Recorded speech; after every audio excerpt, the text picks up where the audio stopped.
والدین سے کہتا ہوں اپنے نبی کی زندگی پڑھو. میرا درد ہے کہ ہماری ثقافت میں اسلام داخل نہیں ہوا، ہمارے عبادت میں اسلام آ گیا. بہت سارا مجمع مرد عورتوں کا نمازی ہے، حاجی ہے، عمرے کرتے ہیں، لیکن ثقافت میں نبوت کی جھلک دکھائی دے، ثقافت میں اللہ کا نبی دکھائی دے، وہ نہیں ہے. زندگی بیت گئی اس انتظار میں، مدت سے لگ رہی تھی لب بام ٹک ٹکی، تھک تھک کے گر گئی نگہ انتظار آج، پتہ نہیں کب صبح ہوگی. چلو کہتے تو جائیں مجھے ہے اگرچہ بت ہیں جماعت کی آستینوں میں، مجھے ہے حکم اذان لا الہ الا اللہ. والدین کے ذمہ ہے اولاد کو عزت دینا، ان کے سب سے بڑی خواہش میں ان کا احترام کرنا کہ زندگی انہوں نے گزارنی ہے، اور آپ کے ذمہ ہے والدین کے آگے سر جھکا دینا. اللہ کے واسطے کورٹ میرجز اور خفیہ شادیاں یہ نہ ہماری ثقافت ہے نہ یہ انسانیت ہے.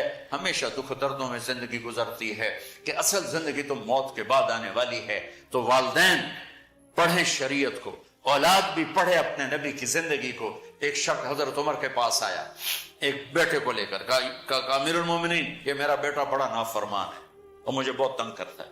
حضرت عمر کے پاس لاٹھی ہوتی تو انہیں یوں اٹھائی. وہ کہنے کا حضور معافی دیا جائے، ایک میری گل سن لو. آپ نے فرمایا کیا؟ کہنے لگا ماں پیو دے بڑے حق ہیں، بالکل ٹھیک ہے، پر کوئی ساڈا حق بھی ہے ماں پیو سے؟ آپ نے کہا ہاں. آپ نے کہا ہاں. کہنے لگے ذرا وہ بتا دیں. کہا پہلا حق ہے اچھی ماں تلاش کرے، نیک عورت تلاش کرے. دوسرا حق یہ ہے نام اچھا رکھے. تیسرا حق یہ ہے اس کو قرآن کی تعلیم دے. کہا جی پھر سن لو حضرت جی، ایسا میرے پیو کو پوچھو اس حبشی عورت نال شادی کر کے مینوں حبشی ماں دیتی، انہوں کوئی عرب ماں ہی نہیں لگتی. میرا پہلا حق اس مارے ہے. دوسرا سن لو، اس نے میرا نام جولان رکھا ہے. جولان گندگی کے کیڑے کو کہتے، اس نے میرا نام جولان رکھا ہے.